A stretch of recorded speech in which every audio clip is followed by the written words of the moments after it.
My name is Ethan Hayes. I'm just another cubicle jockey grinding it out. Her name is Claire Sterling. She's the heiress to the entire Sterling Innovations empire.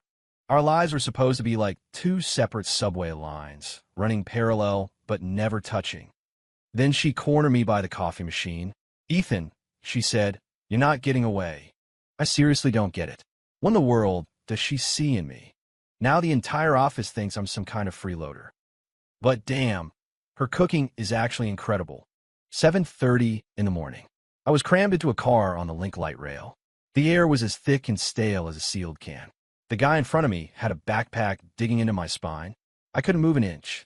My phone buzzed. A notification on the department's Slack channel. 9 a.m. mandatory meeting. I sighed. Looks like a protein bar for breakfast again. I nearly tripped getting off the train. I bent down to tie my shoelace. A pair of black stiletto heels stopped right in front of me. Patent leather, with a point sharp enough to kill a man. I looked up. Claire Sterling was standing there, arms crossed, watching me. "Ethan." She was wearing a white blazer today. Her hair was pulled back, revealing a small mole behind her ear. "Morning, Miss Sterling." I stood up, brushing off my pants. "Call me Claire," she said, her brow furrowing slightly. "Probably best to keep it professional at the office," I said, heading for the elevators.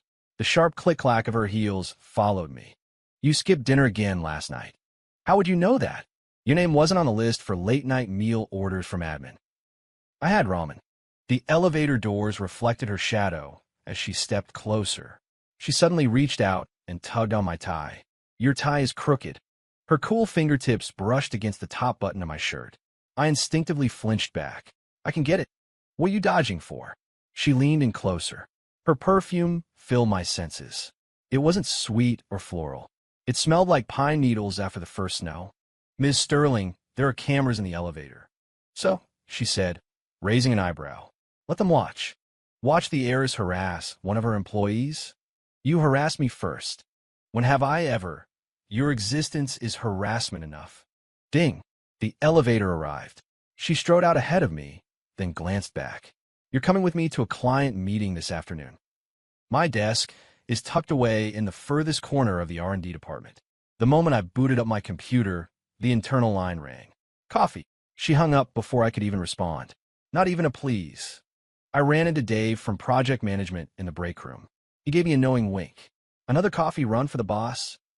"Yeah. Attaboy," he said, clapping me on the shoulder. "Just knock it off," I muttered. I pushed open the door to the executive suite. Claire was on the phone, gesturing for me to put the coffee on her desk. "Mr. Davison, I can't go any lower on those terms. It's our final offer."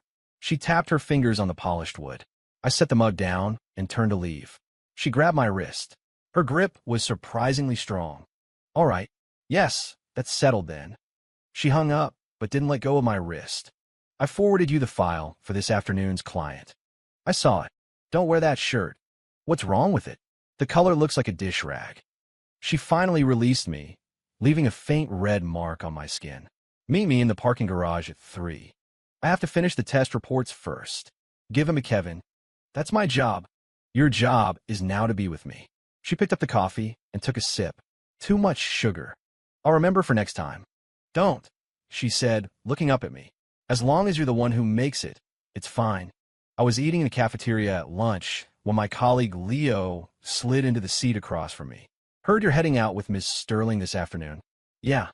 "Can I tag along as your plus one?" he asked with a goofy grin. "You'd have to ask her." "No way. I'm terrified of her." He lowered his voice. "Seriously, though, what's the deal with you two?" "There's no deal." "Oh, come on. The whole company knows." He pointed his fork toward the serving line.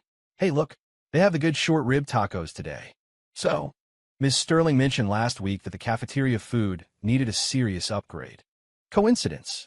And last Wednesday, you were complaining about how bad the food was." I looked down and shoveled food into my mouth. The tacos were, admittedly, way better than usual. My phone screen lit up. A text from Claire. "Come down. Parking garage. I thought we said 3. Plans changed." I was only halfway through my lunch. 5 minutes, she added in a new text. "I brought you something to eat." Leo leaned over, trying to peek at my screen. I locked it and stood up. "Hey, you're not going to finish those tacos. They're all yours." I grabbed my jacket and walked out. The elevator took me straight to the P2 level.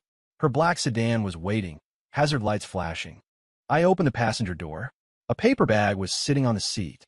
"It's a sandwich. You can eat it on the way," she said. She wasn't wearing her glasses today, and her eyeliner was drawn in sharp wing. "I could have just finished my lunch, you know. I was waiting for you." She leaned across the console toward me. I froze. "Seatbelt." She pulled the strap across my chest and clicked it into place. The ends of her hair brushed against my chin, making it itch. "Scared of me?" "No." "Then why are you trembling?" "It's cold in here." She turned up the heat. Liar. The client meeting went more smoothly than I expected. The lead on their side was a woman who spent the entire time staring at Claire's wrist. After the contract was settled, she stood up and asked, "That's a lovely bracelet, Miss Sterling." "A gift from my fiancé," Claire said without missing a beat. I was in the middle of taking a sip of water and nearly choked. The woman's expression shifted to one of dawning realization. "Oh, is this him?" "This is my assistant, Ethan Hayes," Claire said, pausing deliberately. "For now." On the drive back, I finally spoke up while we were stopped at a red light. "You shouldn't have said that." "Said what?" "The thing about a fiancé." "You mean you?" "When did I ever?" "It's just a matter of time," she said, turning the wheel with one hand. "Besides, Mrs. Peterson has been trying to set me up with her son for months." "So you used me as a shield? Is there a problem?" "Whatever you want." I turned to stare out the window. Rush hour traffic was a nightmare. The gridlock of red taillights looked like a clogged artery. "Are you upset?" "No." "Yes, you are." She drummed her fingers on the steering wheel. "What do you want for dinner?" "I'll just get something from the cafeteria back at the office." "My treat." "No, thank you." "Then you can come over and cook for me." "That's even more ridiculous, isn't it?" "The fridge is fully stocked." "Ms. Sterling." "Claire." "Claire," I said, using her full name for the first time. She seemed to stop for a second. "Between us." "We're here," she interrupted. "The car was parked in front of my apartment building." "How did you know where I live?" "It's in your HR file." She unbuckled her seatbelt and turned to face me. "Ethan, how long are you going to play dumb?" The motion-activated light in the hallway suddenly went out, plunging us into darkness. Her breath was close. "Give me an answer." "An answer to what?" "Whether or not you want to be with me." "We're from two completely different worlds." "So, I'm not good enough for you." "That's my line," she said with a sudden, soft laugh. "I'm not good enough for you." The light flickered back on. Her eyes were sparkling. "But I want to try." After that night, I took a week of my vacation time. I turned off my phone and played video games for 3 days straight. On the fourth morning, my doorbell rang. I peeked through the peephole. It was Claire, dressed in a tracksuit, her hair in a ponytail. No makeup. I opened the door. "How did you?" "HR has an emergency contact for every employee." She held up her phone. "Your mother was very worried about you." "You called my mom?" "Told her you've been missing for 3 days." She looked me up and down. "You seem to be doing just fine, though." I stepped aside to let her in. She walked in as if she owned the place. "Get changed." "For what?" "I'm taking you out." "I don't want to. Or we could talk here." She glanced at the empty chip bags on my couch. "We can talk about why you're avoiding me." Resigned, I went to change my clothes. When we got downstairs, I saw her car was parked at the end of the block. "We're not driving. We're walking." She led me through 2 neighborhoods until we reached a local farmer's market. The morning rush was in full swing. "What are we doing here?" "Grocery shopping." She stopped at a stall. "Ma'am, how much for these tomatoes?" I stood there, stunned, as I watched her expertly pick out vegetables and haggle over the price. Finally, she handed me a plastic bag. "Hold this." "What are you trying to do?" "Prove a point." She kept walking, then squatted down in front of a fish stand. "That sea bass, please." The fishmonger scooped it up and weighed it, splashing water onto her sleeve. She paid without a second thought. "Claire," I said, grabbing her wrist, "you don't have to do this." "Yes, I do." She turned to face me. "I want to see what your world looks like." "Is that so important?" "It's everything," she said, her gaze serious. "Because I want to live in it with you." We ended up back at my place with our arms full of groceries. She tied on an apron and started cleaning the fish. Her movements were more practiced than I would have imagined. "You actually know how to cook." "Learned when I was studying abroad," she said without looking up. Who else was going to do it? The butler was 5,000 miles away. I leaned against the kitchen doorway and watched her. The tomatoes were diced into perfect, uniform cubes. The sound of them hitting the hot oil sizzled, and a rich aroma filled the small apartment. Need any help? Get the bowls and plates. A sheen of sweat formed on her back as she cooked, and a stray piece of hair stuck to the side of her neck. The scene felt strangely intimate, like a dream that shouldn't be happening. She was quiet while we ate, nothing like the assertive, commanding heiress I knew from work. Is it okay? She asked, a little nervously. It's great, I said, looking down at my plate. Better than the cafeteria? She smiled, her eyes curving into crescents. I'll make it for you more often, then. Did I scare you? A little. You'll get used to it. She placed a piece of fish in my bowl. I'll be coming around a lot. After dinner, she insisted on washing the dishes while I wiped down the counters. Sunlight streamed through the window, illuminating her profile as she hummed a tune I didn't recognize. Claire. Why me? She turned off the water. The kitchen fell silent. The first time I really saw you was at the annual company gala. The time you got drunk and cried in the hallway. You were the one crying, she said, turning to look at me. Because a colleague stole your project. I froze. I had no memory of that at all. You said, why is it that working hard is never enough? She dried her hands on a towel. It was the same thing I said when I was 16. So, you felt sorry for me? I was envious of you, she said, stepping closer. You still genuinely believed in the meaning of hard work. That's naive, but it's precious. She reached out and gently touched my cheek, like something I lost a long time ago. When my vacation was over, I went back to the office. A new potted plant was sitting on my desk. A sticky note on the side had her handwriting on it.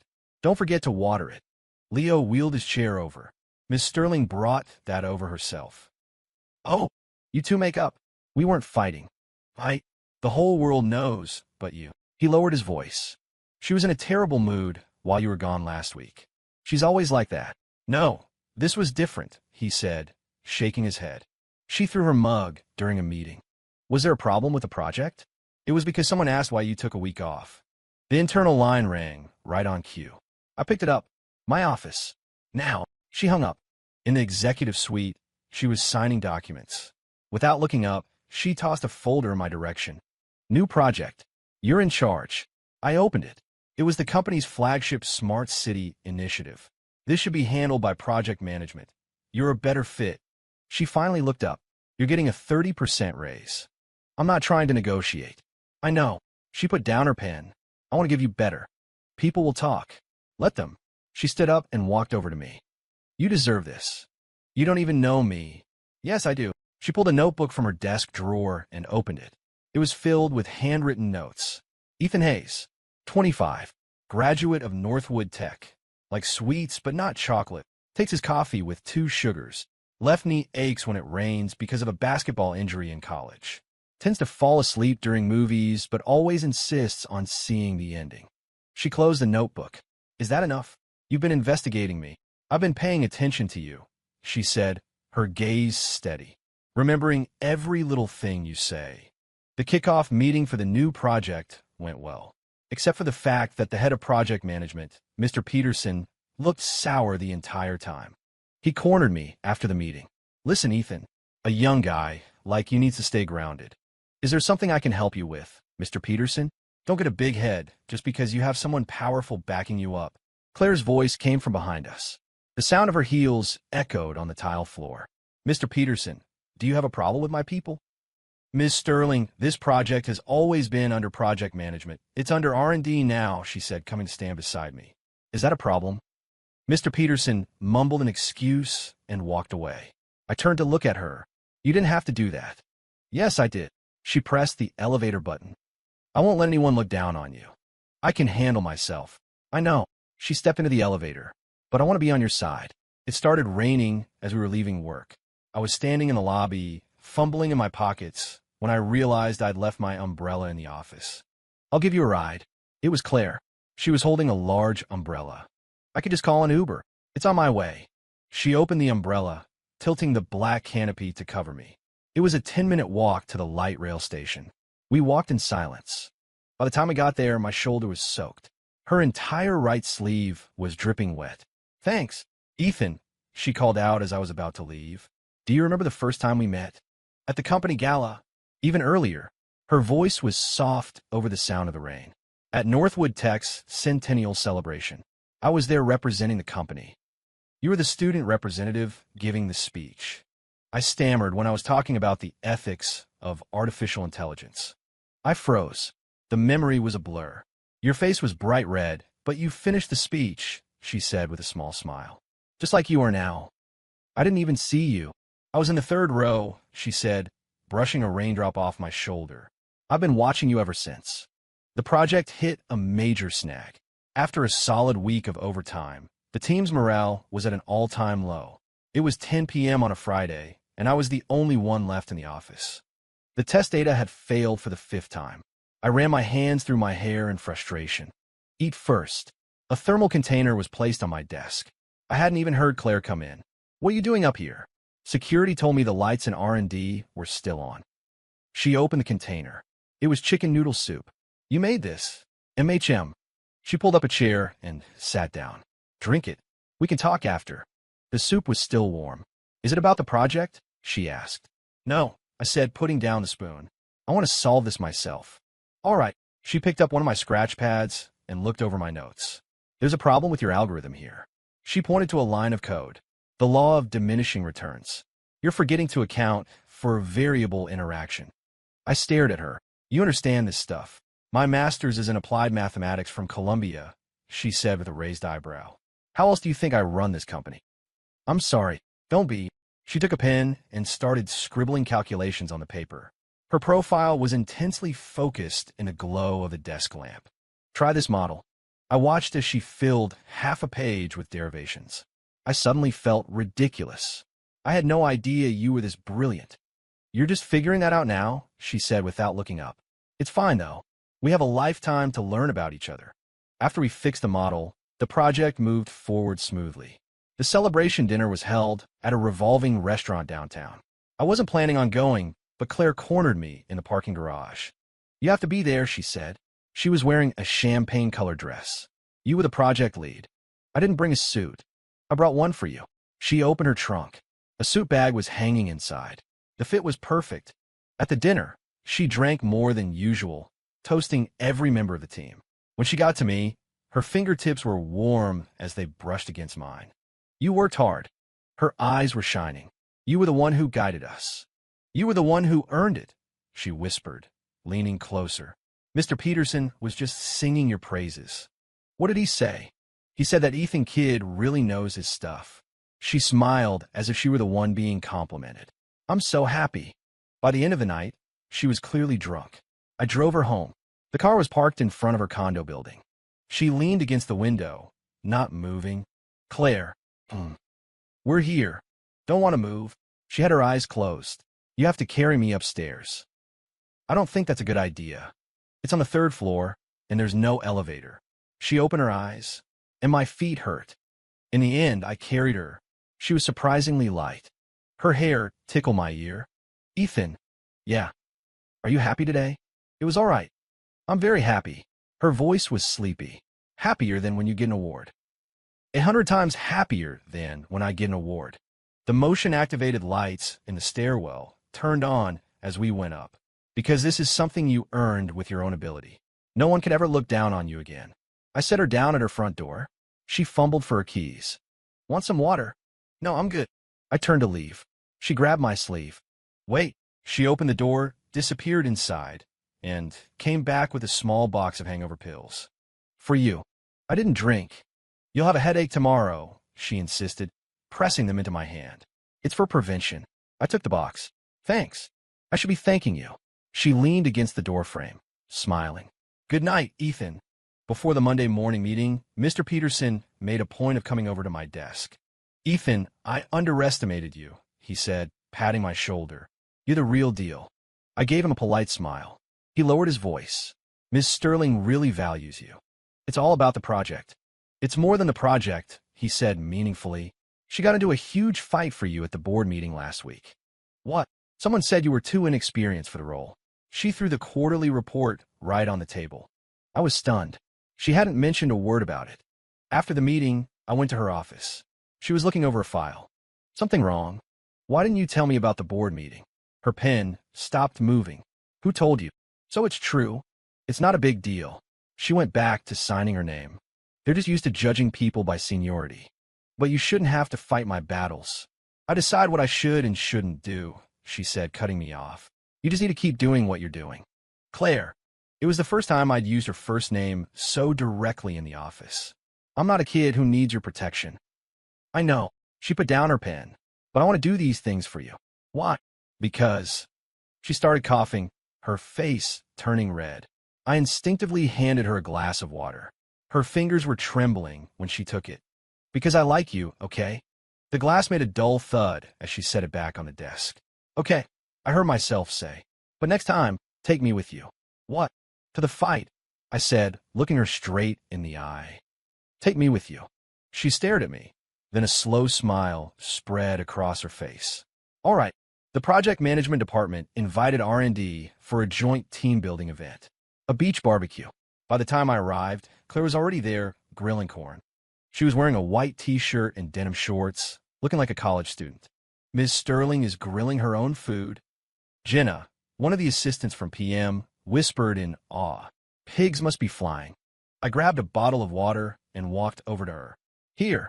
Her fingertips were smudged with charcoal when she took it. Want to try? She held out a chicken wing. It was burnt to a crisp. Are you sure that's edible? It's my first time. Be nice. She looked a little embarrassed. I took a bite. It was salty and bitter. How is it? Not bad, I said, eating the whole thing without changing my expression. Really? Her eyes lit up. Let me try. She reached for it, but I held it up high. This one's mine. Stingy, she pouted. The firelight danced on her face. Suddenly, someone suggested a game of truth or dare. Claire was chosen. Pick someone of the opposite sex and link arms to drink, yelled one of the guys from PM. She stood up. The entire beach went quiet. I choose Ethan. A chorus of whistles and cheers went up. I was frozen in place. She walked over with 2 cans of Coke. Is that okay? She asked softly. I took the can. As our arms linked, I could hear my own heart pounding. The fizz from the Coke tickled my nose. Is it sweet? She asked. Too sweet, I answered honestly. She laughed out loud. I'll get you the zero sugar kind next time, then. The following week at work, everyone knew what had happened at the beach. The receptionist grinned at me when I walked in. Hey, Ethan, when are you sending out the wedding invitations? I just looked down and swiped my key card. Don't be ridiculous. There was another new plant on my desk, this time a small succulent with pinkish leaves. The note had a smiley face drawn on it. The internal line rang later than usual. 9:32. Coffee. Her voice was a little hoarse. I brought it to her office. She was rubbing her temples. Didn't sleep well. I was up until 3 reading financial reports. She pushed her empty mug toward me. Not enough sugar. I put an extra half spoon in today. Did you? She took another sip. Maybe you're just sweeter. I almost choked. Claire. Present. She rested her chin on her hand, looking at me. This is the office. And we need to be professional. Oh, she spun her pen. Then we'll talk after work.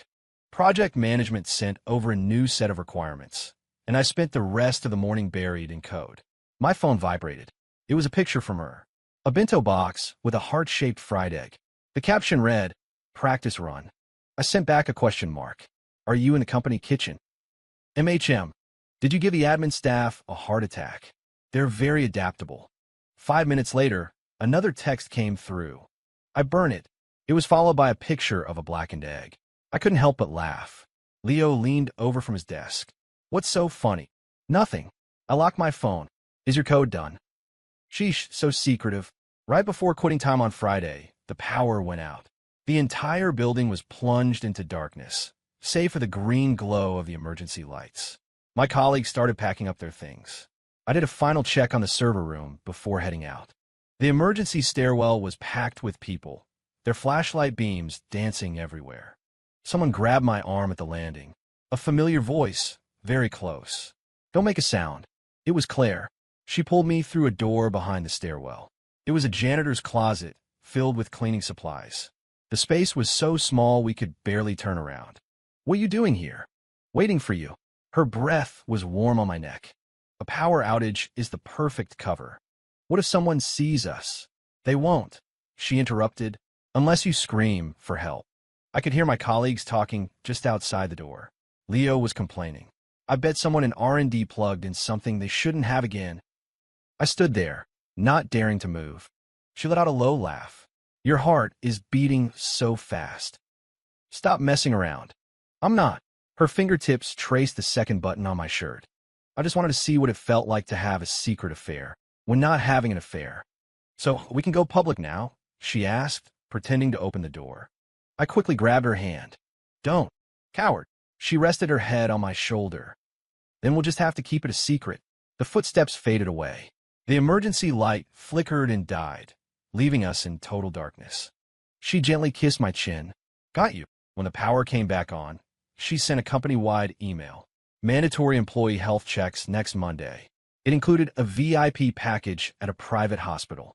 Leo came over to my desk, muttering, a full physical at this place has to be at least 4 figures, right? Probably. Why is Ms. Sterling suddenly so concerned about employee wellness? He squinted at me. This isn't some special perk for you, is it? You think too much. I closed the email. The internal line rang. Did you see the email? Claire asked. Yeah.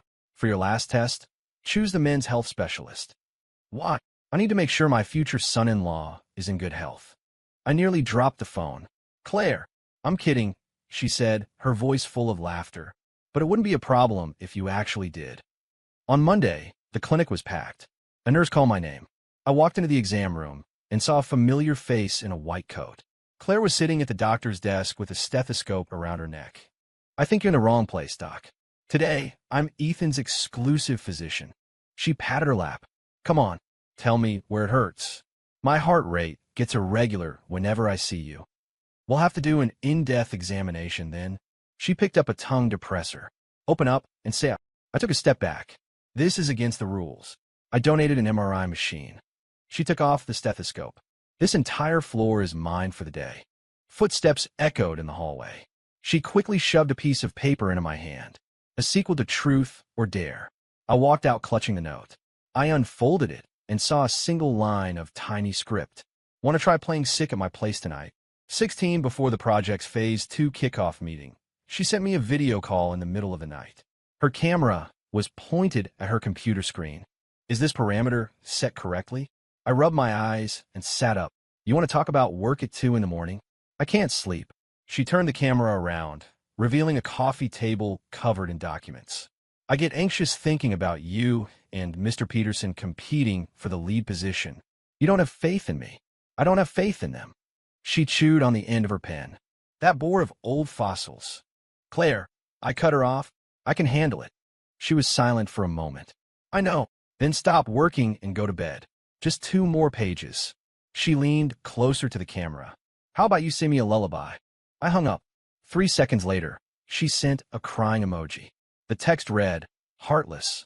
The next day, at the presentation, she led the applause after I finished my pitch. Under the table, she sent me a text. You buttoned your shirt wrong. I looked down. Sure enough, the second button was in the 3rd hole. When Mr. Peterson stood up to ask a question, she suddenly rose from her seat. Excuse me, I have to take an important call. She paused for a split second as she walked past me, her fingers deftly fixing my shirt. They smelled of minty hand soap. During the vote, she abstained, but I won unanimously. She was waiting for me in the stairwell after the meeting. Why did you abstain? I asked, to avoid showing favoritism. She kicked at a fire extinguisher. Besides, you didn't need my vote. Yes, I did. I took a risk. I want every vote you have. Her eyes lit up. Does that include the presidential election? It includes the election for the Homeowners Association. Her father made a surprise visit to the company. I was crouched in the server room, checking a cable connection, my hands covered in dust, when I heard a cough behind me. I turned to see an older man in a gray suit. He had Claire's eyes. Young man, which way to the CEO's office? I pointed him in the right direction and went back to work. 5 minutes later, my internal line was ringing off the hook. Get to my office. Immediately, Claire's voice was unusually frantic. I quickly ran my hands through my hair and took off. When I burst into the executive suite, her father was brewing tea. Dad, this is Ethan. She was digging her nails into her palm. My hands still had streaks of dust on them. Hello, sir. Sit. He pushed a cup of tea toward me. Claire tells me you're very capable. I just do my job. Last night, she spent 2 hours singing your praises. Claire started coughing violently. Dad, my daughter has never praised anyone like that before, he said, slowly pouring more tea. So I had to come see for myself what kind of man he was. I sat up ramrod straight. And now you have. Yes. He set down the teapot. His hands are a little dirty, but his eyes are clean. After he left, Claire collapsed onto the sofa. That was terrifying. Your dad seems nice. That's just an act, she said, messing up her hair. The last person he said that about is now mining for diamonds in Africa. I laughed. What are you laughing at? She glared at me. If I get exiled to Africa, I'll video call and harass you every single day. You won't be, I said, patting her shoulder. I'll ask to go with you. 18 rumors started flying around the office. They said I was the Sterling family's chosen son-in-law. The craziest version I heard was in the break room. I heard Ethan saved Mr. Sterling's life. No, I heard Ms. Sterling is pregnant, and they have to get married. My hand shook as I was getting water. Just then, Claire appeared in the doorway. Does everyone have too much free time on their hands? The crowd scattered. She walked over and pressed the button on the coffee machine. Don't pay any attention to them. I'm not. Your ears are red, she pointed out. It's hot in here. I loosened my tie. She leaned in and sniffed the collar of my shirt. Did you change your laundry detergent? Yeah. Smells nice. She straightened up. You're meeting my parents tonight. I nearly dropped my coffee mug. You're what? My mom wants to meet you. She blinked. She just texted me. I froze. This is too sudden. Surprise inspections are the most effective. She straightened my tie. Don't worry. She's easier to deal with than my dad. That evening, we arrived at her family's villa. The person who opened the door was the same guy who had been egging everyone on at the beach barbecue. Cousin, you're here, he said, grinning at me. Hey, brother-in-law. The living room was full of relatives. At least 20 pairs of eyes were staring at me. Claire pinched my lower back. I wasn't expecting this either.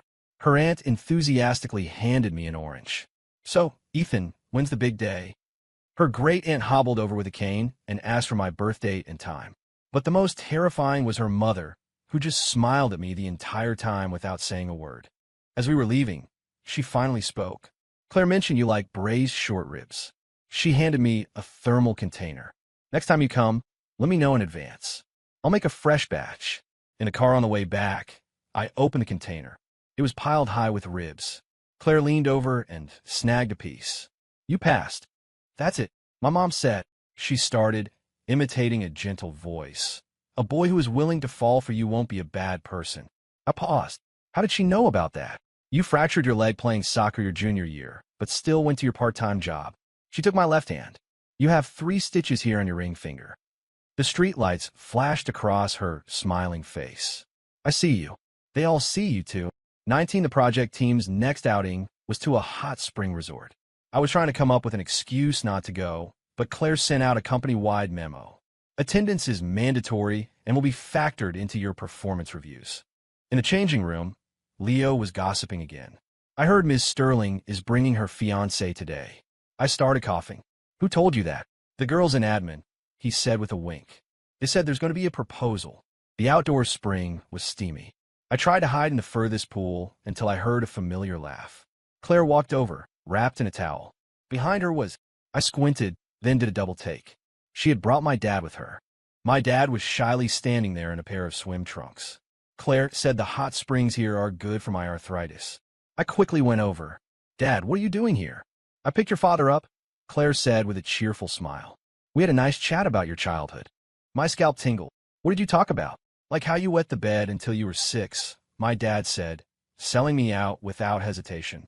And I still have the video of you wearing a dress and dancing when you were 7. I tried to cover his mouth, but it was too late. Claire was laughing so hard she was bent over at the edge of the pool. I have to see it. Later, she actually sat down with my dad and watched all of my most embarrassing home videos on his phone. As we were leaving, my dad patted me on the shoulder. She's a good one, he whispered. She said that when you have kids, they'll take your last name. I turned to look for Claire. She was helping one of the older relatives with their bag. The hem of her towel was wet and clinging to her legs. She fell asleep in the car on the way back, her head resting on my shoulder. I was getting a tissue when she mumbled in her sleep. "Ethan, you looked cute in that dress. Go back to sleep." The night before the company's anniversary celebration, she came down with a high fever. By the time I got the call from her housekeeper and rushed over, she was shivering under a pile of blankets. Empty medicine packets were scattered on her nightstand. "Why didn't you tell me sooner?" I felt her forehead. It was burning up. I was working on the speech and lost track of time. She said, her voice raspy, "You'll have to give it for me tomorrow." "Me?" "Yes." She grabbed my wrist. "You understand the technical details better than I do." I spent the rest of the night on her floor, editing the presentation. She would wake up every half hour and wouldn't go back to sleep until she had found the hem of my shirt to hold on to. At 3 in the morning, she suddenly sat up. "Ethan, I'm here. What if I wasn't the CEO anymore?" Her eyes were glassy from the fever. "What if we opened a little dessert shop on the corner?" "Okay," I said, helping her take a sip of water. "You can bake the cakes, and I'll work the cash register." "No," she said, shaking her head. "You have to wear a dress to attract customers.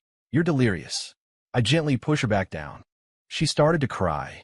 "I'm just so tired sometimes." Hot tears fell onto the back of my hand. "But then I think about getting to see you every day, and it doesn't feel so bad." The anniversary speech was a success.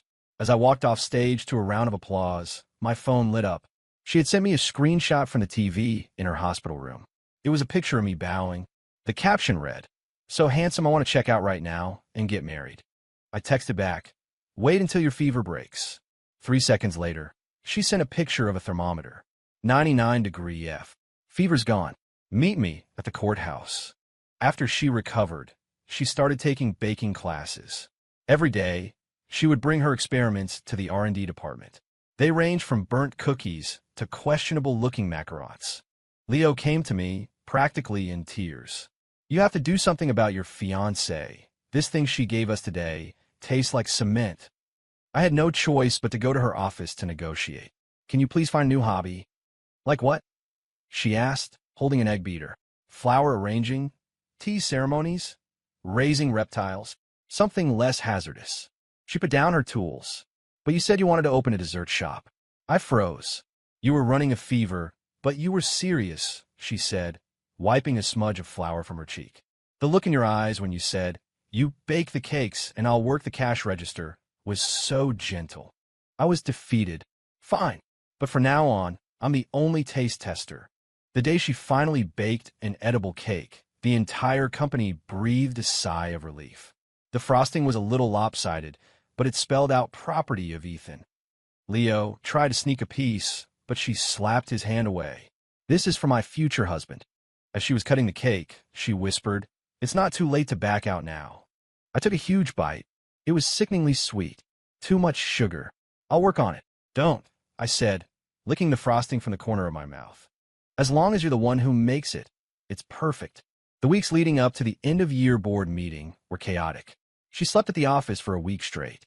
I was bringing her a late-night snack when I found her asleep at her desk, her arm resting on a photo album. I opened it. It was filled with candid photos of us. Claire tugging on my tie in the break room. Claire on her tiptoes, trying to fix my hair in the parking garage. Our hands clasped together in the darkness of the stairwell. Next to each photo, she had written a little note. "He smiled 3 times today. He argued with Mr. Peterson for me. I'm so happy." Tucked into the last page was a copy of my health report.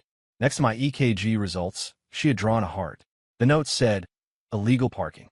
I had to crouch in the hallway for a moment to catch my breath. The cleaning lady walked by. "Ms. Sterling has lost a lot of weight recently." "Yeah, you should tell her to take better care of herself," the woman sighed. "She was hospitalized for a stomach ulcer last year from working too hard." I turned around and stormed back into her office. I snatched her laptop and slammed it shut. "Go home and sleep. I still have work to. I'll take care of it." I knelt down to put her shoes on for her. "Ethan, the board meeting. If they can't function without you." I lifted her onto my back and carried her to the elevator. "Then it's time to start training a successor." She fell asleep against my back in the taxi. Her soft breaths warmed my shirt. The driver smiled at me in the rearview mirror. "Girlfriend, fiancé," I said. It felt natural. She stirred in my arms. You heard that. MHM. Any regrets? The one who regrets is a puppy. It was snowing heavily on her birthday. I took the afternoon off to plan a surprise, but I ran into her at the mall, shopping for jewelry with her father. She was at the counter, trying on a diamond ring. Her profile was stunningly beautiful under the bright lights. I froze on the escalator. My phone vibrated. It was from her. Where are you? I miss you. I turned and walked away. That night, she showed up at my apartment, holding a giant gift-wrapped box. Why didn't you answer my texts? I opened the door and let her in. I saw you trying on rings. And I'm the one who's supposed to buy you a ring. I reached into my pocket, but the box was gone. She held up a small velvet box. Looking for this. How did you get that? My dad found it when he was paying. She opened it. A simple, elegant band shone in the light. The jeweler said it was the third one of its kind sold today. She raised an eyebrow. Who bought the other two? My parents, I confessed. They said I couldn't let you feel slighted. Her eyes instantly welled up with tears. Come here. I got down on one knee. Claire Sterling. Yes. This might be a little fast. It's too slow, she said, pulling me up by my collar. Counting from the day of the centennial celebration, I've been waiting for 4 years. Snowflakes fell softly outside the window. Her fingertips brushed against the corner of my eye. Why are you crying? Your mascara is running. Liar. I'm not wearing any makeup. Life didn't change much after the proposal, except that she started coming to the R&D department even more often. One time, she walked in right as Leo was doing an impression of her. Ethan, can you give me a coffee? She stood there with her arms crossed. That was a terrible impression. Leo's face went pale. She beckoned him over. Let me teach you. First, your expression needs to be like this. She suddenly turned to look at me, her eyelashes fluttering like a startled butterfly. Ethan, my computer has the blue screen of death. The entire office was silent for 3 seconds. Leo dropped to his knees. Miss Sterling, I'm so sorry. She laughed and helped him up. It's fine. I'll send you a bonus. What? For looking after him all this time. She then sent a bonus to the entire department. The memo read, please continue to take care of him for me. After that, the whole company started keeping an eye on me for her. If I worked even half an hour of overtime, someone would yell, Ethan, the boss is calling. Once, I tried to sneak a cigarette and was reported by the cleaning lady. Claire showed up in the middle of a meeting with a pack of nicotine gum. Who gave him the lighter? Leo slowly raised his hand. Half of your bonus next month is docked. Then she added, you can collect the other half from me. I protested later in private. This is surveillance. It's care, she said, playing with my fingers. I want to live to be 90 with you. And then what? And then we'll see whose teeth fall out first. The night before our wedding, she disappeared. Her phone was off. The housekeeper said she never came home. I drove all over the city looking for her. I finally found her at Northwood Tech, sitting alone in the bleachers overlooking the track field. She was wearing the same blue dress she had worn at the centennial celebration. Getting cold feet? I asked, sitting down next to her. Just reviewing. She pointed to the track. You fell right there. The day of my thesis defense. I remembered. I was rushing to the print shop. I helped you up, she said softly. You said thanks and ran off. I didn't recognize you. No. She kicked at an empty soda can. I came back for every school event after that, hoping you would finally remember me. The night wind blew through her hair. I remember now, I said, gently touching her pinky finger. I'll remember for the rest of my life. She suddenly jumped up and ran onto the track. Claire. I chased after her. She turned around at the 100-meter finish line, the starlight dusting her shoulders. Ethan, let's race. Race what?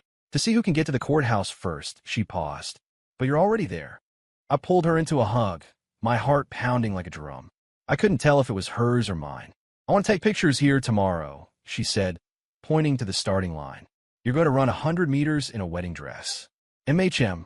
Her eyes were sparkling. I'll show you what a real bride looks like. The next day, we really did have our photo shoot on the track field. She took off running, her long train trailing behind her. I was chasing after her, carrying her high heels. The photographer was running alongside us, yelling, Miss Sterling, your expression. Control your expression. She finally collapsed into my arms, our faces tangled in her white veil. Caught you, she said, laughing and out of breath. Before the reception, we realized we had forgotten the rings. I rushed home to get them and found her diary open on the bed. The latest entry read, "Today, I'm marrying my youth." Taped below, it was my graduation photo. I looked so young and awkward. I took a picture of it and sent it to her. "So you've been hiding my photo?" She replied instantly. "The evidence has been destroyed." 6 bodyguards showed up with her. Ma'am said she was afraid you'd make a run for it. The lead guard said, "Try not to laugh."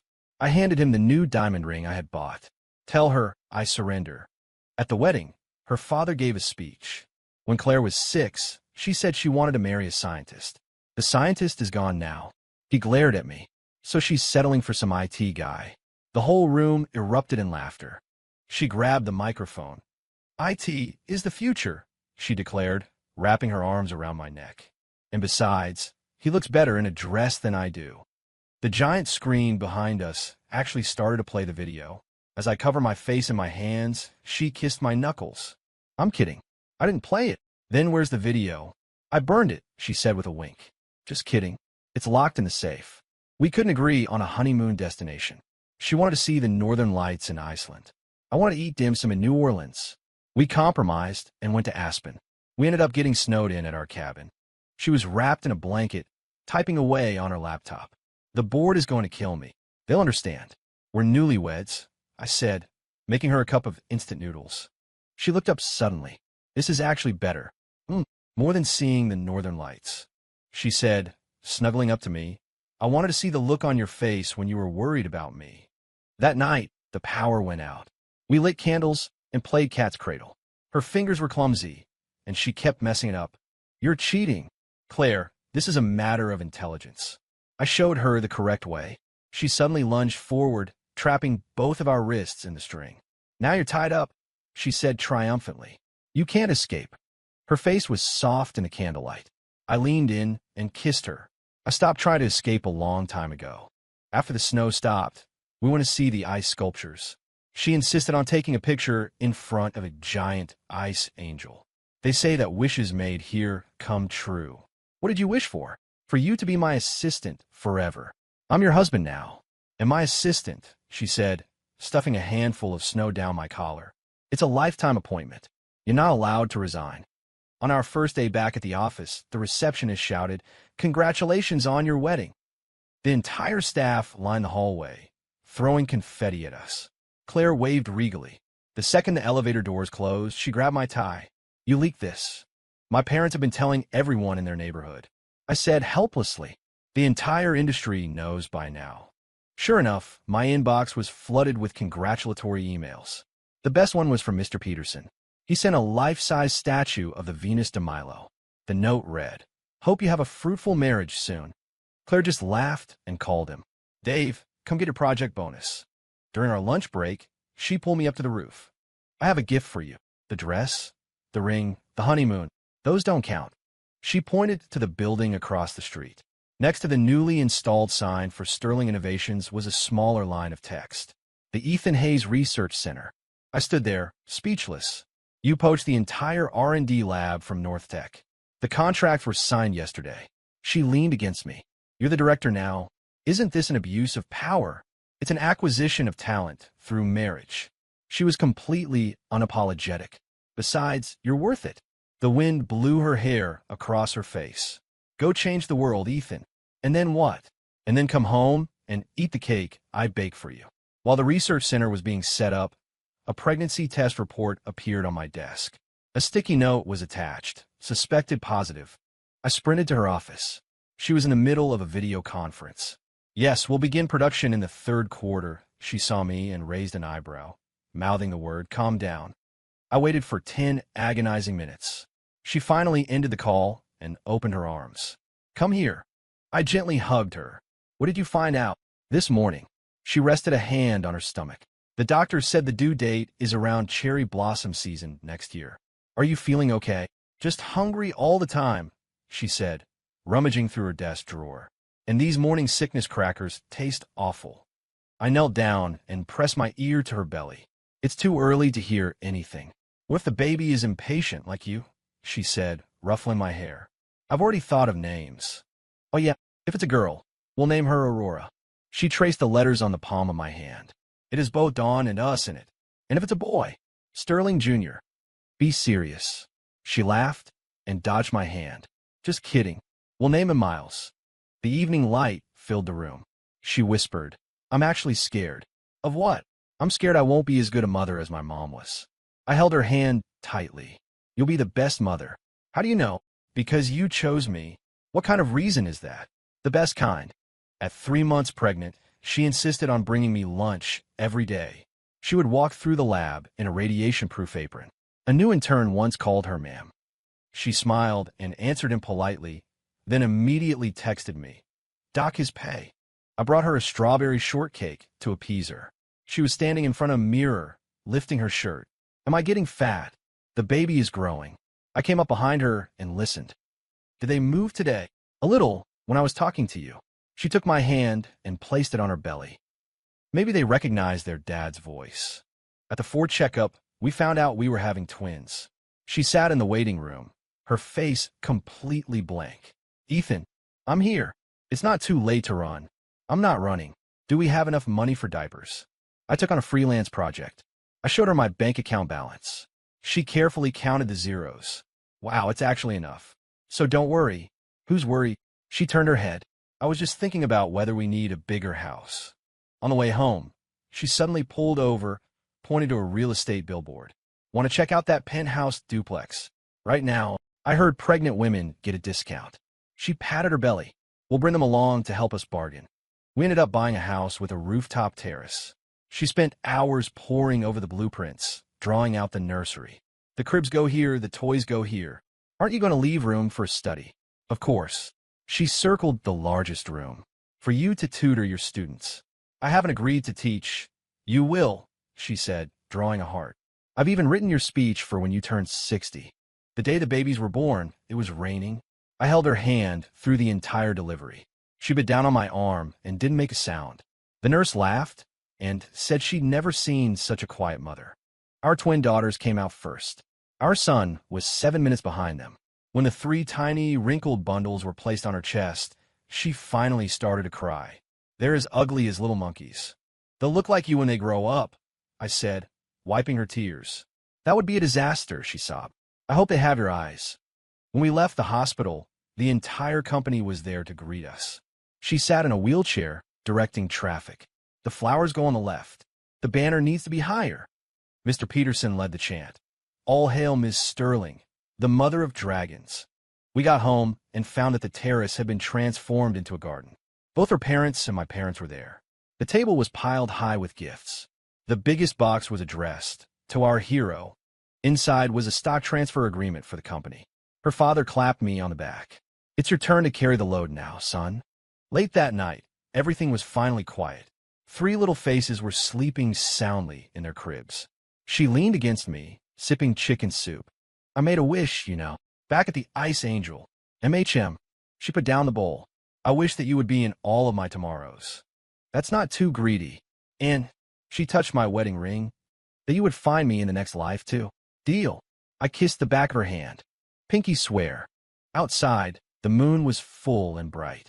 She fell asleep in my arms, and her breath smelled like spring.